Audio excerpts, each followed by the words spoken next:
Efendim Sındırgı Yağcıbedir Yörükler Derneği Başkanımız yanımızda.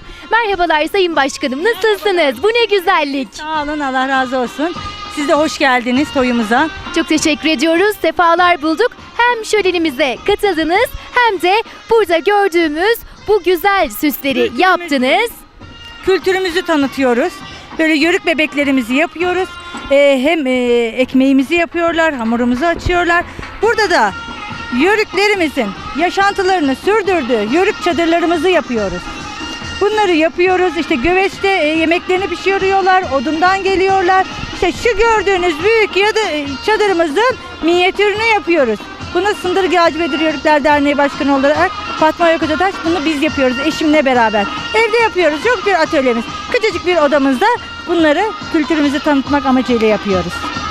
Sevgili izleyenlerimiz, gördüğünüz gibi Fatma kardeşimiz, Fatma Başkanımız sadece bir dernek başkanı olmakla kalmamış, aynı zamanda kültüre bu şekilde elinin emeğiyle de destek veriyor. Bunlar şu anda bizim içinde bulunduğumuz yörüklerin kültürüne ait vazgeçilmez kıl çadırlarımız efendim. Eğer şölenlerimize gelirseniz sevgili Fatma Başkanımızın elleriyle hazırladığı bu süslerden de edinebilirsiniz.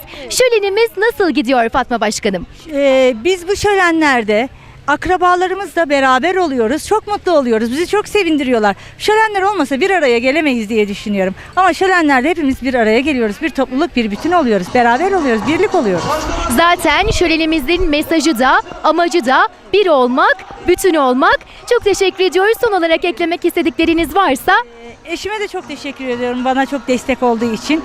Bunları oturup beraber akşamları beraber yapıyoruz.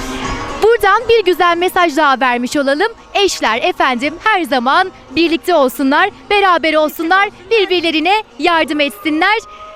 Bu güzel yayladan, Seki Yaylası'ndan sevgiler, selamlar efendim.